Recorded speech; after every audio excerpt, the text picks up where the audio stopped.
What's the most wholesome thing a stranger's done for you? My name's Ryan from Askreddit Tells, and today we're going to be looking at that. But before we do, make sure to like, subscribe, and hit that notification bell to keep this channel going.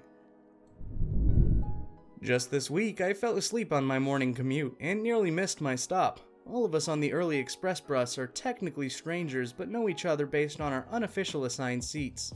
Well, one guy rushed to wake me up, the other asked the bus driver to wait.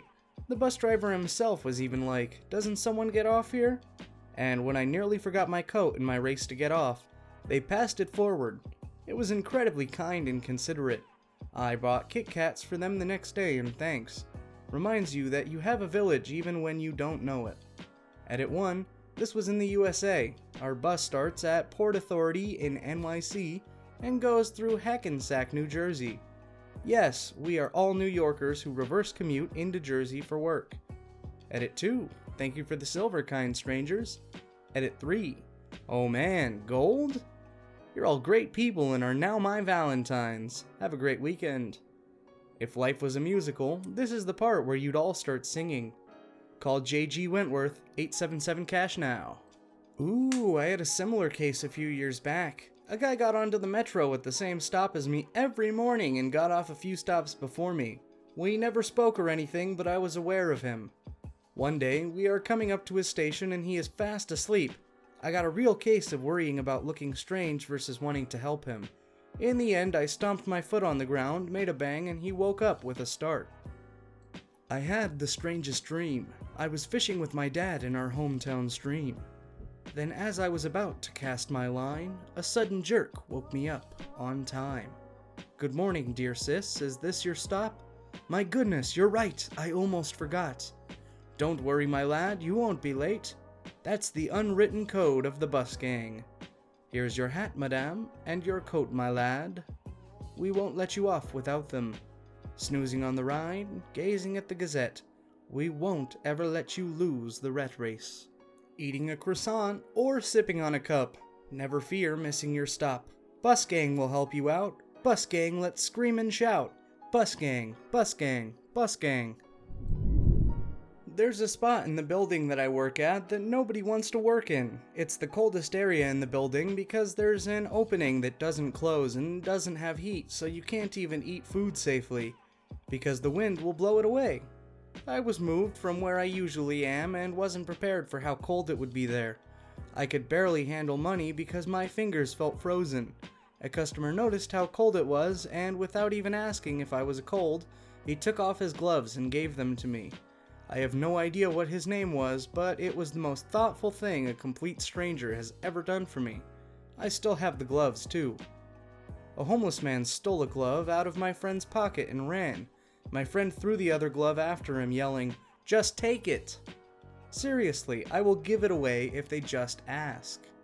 People want to feel dignity, even homeless people, especially homeless people perhaps. I remember I was offended when a few times I gave homeless people food, and they seemed pretty ungrateful. It wasn't until a while later that I realized why.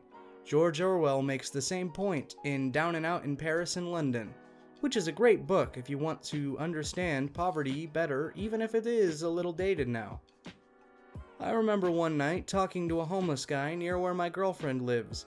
We sat with him for a while, and what struck me was how much he cared about his phone. He told us he charged it every day, had a contract with good internet, and him and his girlfriend watched TV shows on it.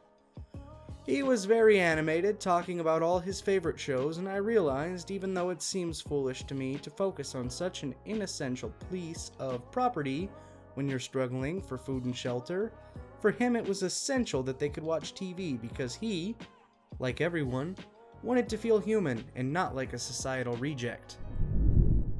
He helped me change a flat tire, recommended a place for me to go the next day to get it checked out.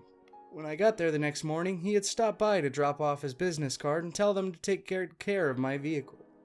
When they called me to tell me that my car was ready, they also told me that he had paid for the new tire. Still can't believe it. You don't get people who do that for someone they've never met before. I'm a single childless guy in my 50s. I'll never have kids or a family. I don't know if it's cultural or biological for some alchemy of the two.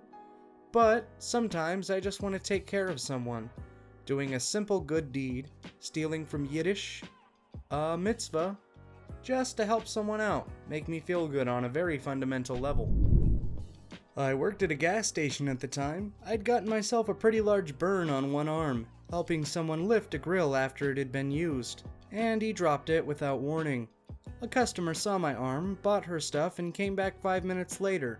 She'd gotten me an aloe vera plant so I could break off pieces of it and rub it on my burn. I thought it was pretty wholesome. When I was around 17, I got in my first car accident. It was snowing and very icy, and I was driving home from work. It was evening, but still fairly light because the snow reflected a decent amount of light from the street lamps. I slid on the ice and lost some control of my car. I hit the one in front of me. Not super hard, but enough to dent their back bumper and scratch my front bumper. Since it was my first accident, I sort of uncontrollably panicked and started crying even though it wasn't that bad. We pulled over and put our lights on. An older couple, probably in their 60s, got out of the car and addressed the damage. I got out crying and profusely apologizing. The wife immediately was like, "Oh honey, is this your first car accident?" and gave me a little half hug. She asked her husband to grab her purse and got me some tissues to wipe away my tears. She said it was no big deal at all, just some scratches. She understood it was a true accident and that I hadn't been driving recklessly.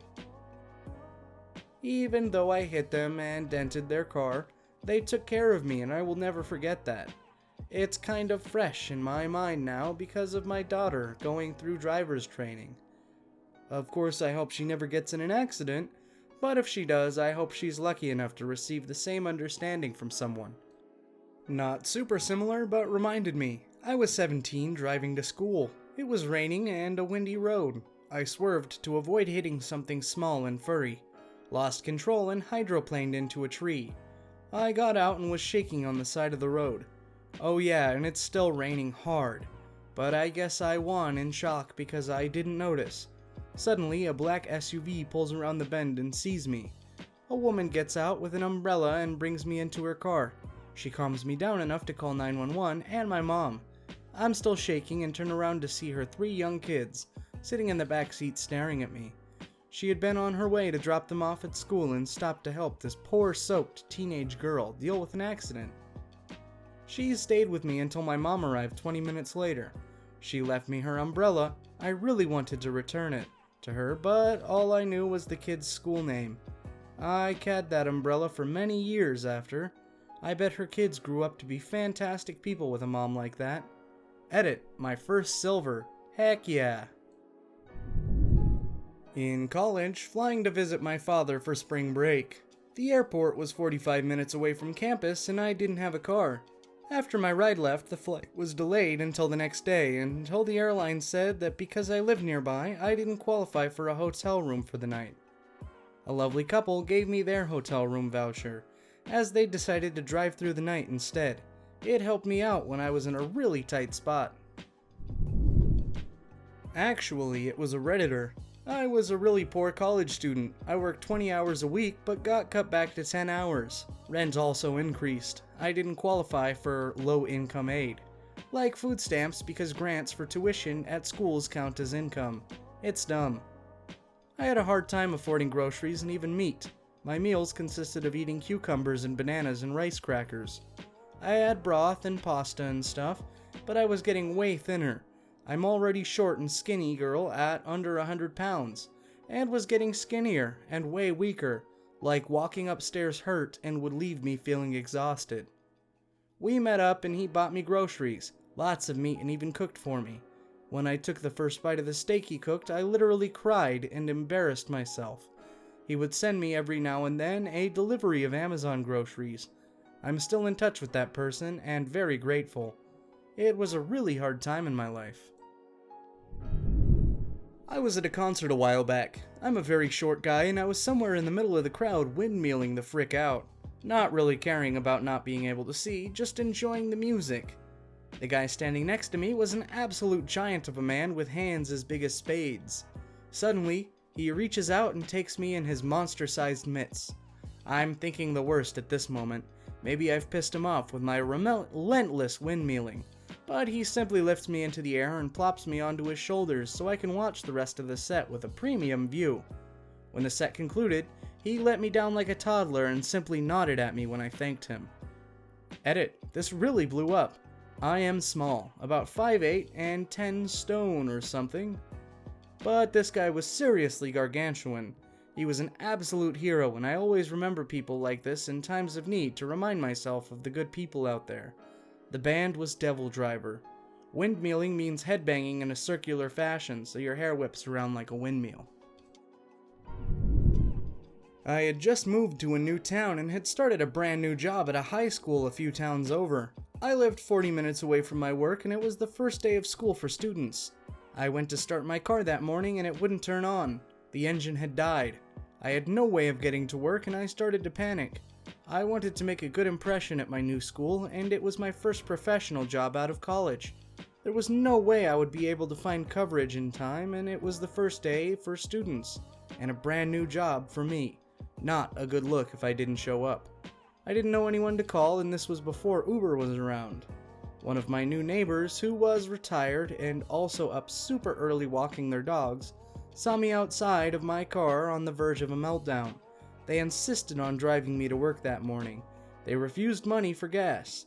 They didn't let me feel guilty about the distance or the situation, and told me they were happy to help because they didn't have anything else going on that day. I was able to make it to my new job on time, and everything else fell into place that day. I later found out that they were actually in the middle of a big move, that they were in the process of moving across the country that week since they had just retired. I still get emotional thinking about that morning and the overabundance kindness shown to me that day. When I was working as a cashier, an older man pulled out $1 and asked if I wanted to see something cool. Slightly skeptical, I said sure. He folded it into a little shoe and gave it to me, and it was the cutest thing. Then he told me, well, you can't just have one shoe, and folded another into a second shoe.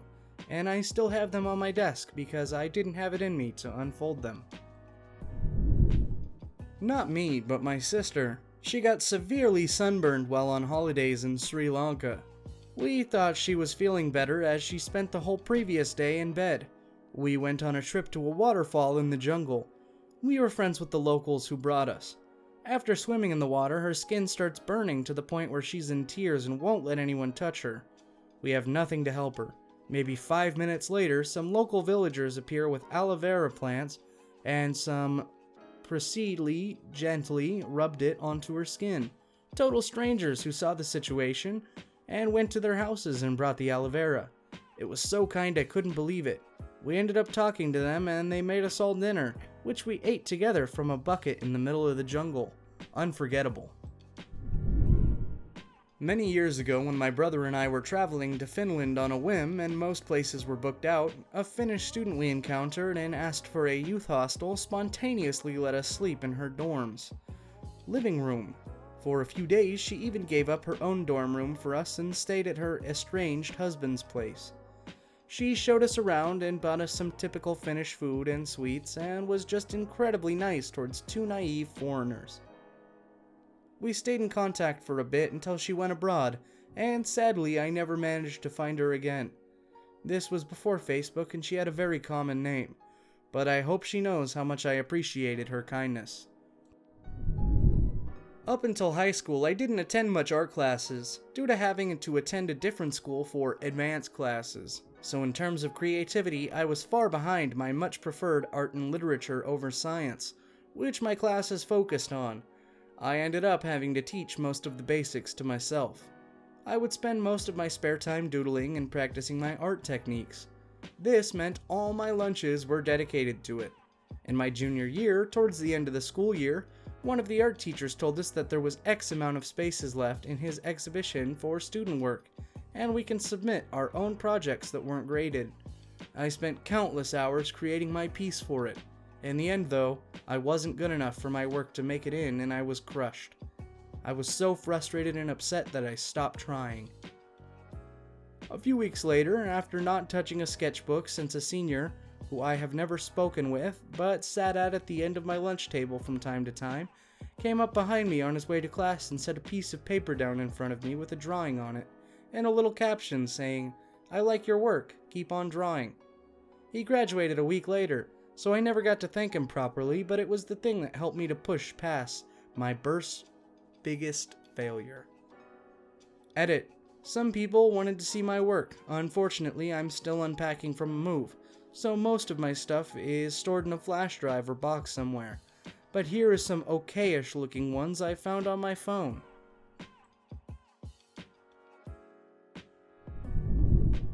My daughters and I were living in a homeless shelter after leaving my abusive ex. The shelter rules were that we couldn't be in the building between 8 a.m. and 3 p.m.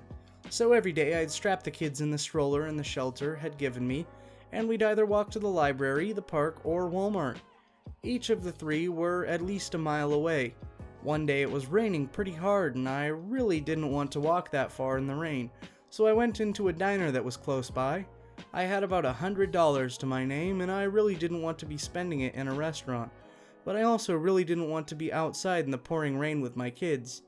I found a cheap $8 meal on the menu and ordered it and took my sweet time slowly dividing it out and feeding it to my kids while watching the window to see if the rain would let up soon. Partway through, a woman who had just finished her meal came and said she had some towels in her car and asked if I'd accept them. I said yes, and she went out to her car. After paying for her food, she ended up just getting in her car and driving away. And I just thought, okay, guess she didn't have them in her car after all. Well, she came back about 10 minutes later and handed me 2 brand new towels, wrapped each kid in one, and thanked her. Then, not long after, another stranger, a man this time, came over and without a word put a $10 bill on my table before he went to the counter to pay for his own meal and left. I don't know if either of them had figured out that we were homeless, or if they could just tell something was wrong, but those 2 acts of kindness meant so much to me, and made such a huge difference in terms of my being able to feel like things would be okay. I'm male, 47. I was at the hospital because my 82-year-old mom, the core of our family, had just been diagnosed with a rare and advanced form of leukemia. She had perhaps weeks to live. My parents are immigrants to the US. We have no extended family, so it's just mom, dad, and us 4 kids. And mom was really the glue that held us together, so the news was devastating. Mom was quarantined in her room and sleeping. I, overwhelmed with grief and shock, was wandering through the halls of the hospital in a complete daze, utterly despondent. As I walked down a hall in one direction, an employee of the hospital, not a doctor or nurse because she was dressed in civilian clothes, but had a hospital employee's badge on, was walking in the opposite direction. Without saying a word, she altered her course and stopped right in front of me. She didn't say anything, she just stopped me in my path, and she spread her arms. I collapsed in her arms and lost it. I hadn't cried like that in 40 years. Mom passed away 11 days later. That was 3 years ago, and I'm tearing up now just thinking about that woman's kindness. I carry that with me, to have the kind of decency to bestow the most intimate and basic kindness to those most in need. Thank you, you are a hospital worker. You helped in ways I can't begin to express. And with that, we've reached the end of our video. If you liked it, make sure to check out some of our other stuff and even subscribe. And if you're feeling up to it, I would really appreciate it if you could share this video around to your friends and family. It really helps this channel keep going.